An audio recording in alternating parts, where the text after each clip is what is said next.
क्या आपने कभी सोचा है कि अमेरिका का सबसे बड़ा और सबसे सुरक्षित सोने का भंडार फोर्ट नॉक्स वास्तव में कितना रहस्यमय हो सकता है? यह जगह सिर्फ एक भंडारण स्थल नहीं, बल्कि अमेरिका की वित्तीय ताकत का प्रतीक है। पिछले कुछ दशकों से लोग इस सोने को लेकर सवाल उठा रहे हैं कि क्या वाकई में वहां जितना सोना कहा जाता है वह उतना है, या फिर कहीं कुछ छिपा तो नहीं है। इस रहस्य से जुड़ी कहानी आज भी लोगों के दिमाग में घूमती रहती है। तो चलिए, आज हम उसी रहस्य की गहराई में जाते हैं और पता लगाते हैं कि क्या सच में फोर्ट नॉक्स में उतना सोना है जितना सरकार कहती है, या कुछ और ही है जो छिपाया गया है। हमारी बातों की शुरुआत एक अहम घटना से करते हैं जो 1933 में घटी। उस समय दुनिया भर में महामंदी, ग्रेट डिप्रेशन ने अमेरिकी अर्थव्यवस्था को पूरी तरह से संकट में डाल दिया था। लोग अपना सोना जमा कर रहे थे, जिससे सरकार के पास मुद्रा की कमी हो रही थी। सोने की कमी के कारण डॉलर की ताकत घटने लगी थी। इस स्थिति को काबू में करने के लिए राष्ट्रपति फ्रैंकलिन डी रोजवेल्ट ने एक आदेश जारी किया जो आज भी इतिहास में दर्ज है। इस आदेश के तहत अमेरिकी नागरिकों को अपना सोना सरकार को सौंपने का आदेश दिया गया था। इसे एग्जीक्यूटिव ऑर्डर 6002 कहा गया। जो लोग अपना सोना नहीं सौंपते थे, उन्हें कड़ी सजा और जुर्माना का सामना करना पड़ता था। इस आदेश का परिणाम यह हुआ कि सरकार के पास अत्यधिक सोना इकट्ठा हो गया और इसे सुरक्षित रखने के लिए फोर्ट नॉक्स का निर्माण किया गया। फोर्ट नॉक्स की सुरक्षा इतनी कड़ी थी कि यह पूरी दुनिया में एक मिसाल बन गया। यहां पर लाखों औंस सोना रखा गया और यह अमेरिका के वित्तीय सामर्थ्य का प्रतीक बन गया। 1941 तक इस सोने का भंडार 650 मिलियन औंस तक पहुंच चुका था, जो उस समय दुनिया के कुल सोने का आधा हिस्सा था। यह सोना न सिर्फ अमेरिका की संपत्ति थी, बल्कि पूरे विश्व के वित्तीय ढांचे का अहम हिस्सा बन चुका था।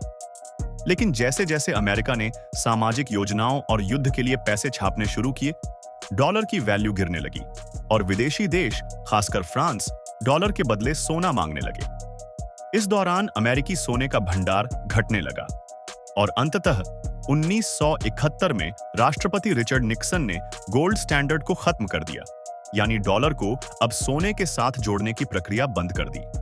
अब सवाल यह उठता है कि जब अमेरिका ने सोने के साथ डॉलर को जोड़ना बंद कर दिया, तो क्या फोर्ट नॉक्स का सोने का भंडार भी सवालों के घेरे में आ गया?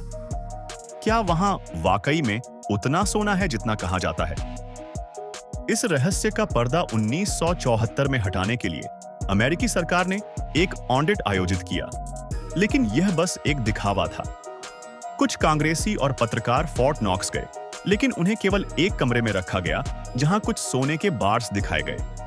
न तो पूरी जांच हुई, न ही किसी स्वतंत्र एजेंसी ने इसका ऑडिट किया। आज भी 50 साल से ज्यादा समय हो चुका है, लेकिन कोई स्वतंत्र ऑडिट नहीं हुआ। अब बात करते हैं एलोन मस्क और डॉज की। अगर ये दोनों 2025 में फोर्ट नॉक्स का ऑडिट करते हैं और पता चलता है कि वहां उतना सोना नहीं है जितना सरकारी दावे में बताया गया है, तो इसका क्या असर होगा? सबसे पहले तो इसका असर अमेरिकी अर्थव्यवस्था पर पड़ेगा। सोना हमेशा से एक ऐसी संपत्ति रही है जो किसी भी देश की वित्तीय ताकत को दर्शाती है। अगर यह सोना गायब हो जाता है या उसका भंडार घट जाता है, तो इसका मतलब होगा कि अमेरिकी डॉलर की विश्वसनीयता पर सवाल उठेंगे। इसके परिणाम स्वरूप दुनिया भर के निवेशक अमेरिकी डॉलर से दूरी बना सकते हैं, जिससे डॉलर की वैल्यू में गिरावट आ सकती है और वैश्विक वित्तीय संकट पैदा हो सकता है। सिर्फ सोना ही नहीं, आजकल डिजिटल संपत्तियां जैसे बिटकॉइन भी महत्वपूर्ण हो चुकी हैं। जबकि सोना एक भौतिक संपत्ति है, बिटकॉइन और अन्य डिजिटल मुद्राएं अब दुनिया भर के वित्तीय सिस्टम का हिस्सा बन रही है। अगर आपको यह वीडियो पसंद आया हो तो कृपया हमारे चैनल को सब्सक्राइब करें और इसे अपने दोस्तों के साथ शेयर करें। हम आपके विचारों का स्वागत करते हैं, तो कृपया कमेंट करके हमें बताएं कि आपके हिसाब से फोर्ट नॉक्स में क्या सच छिपा हो सकता है और क्या हमें इसके बारे में जानने का हक है। धन्यवाद।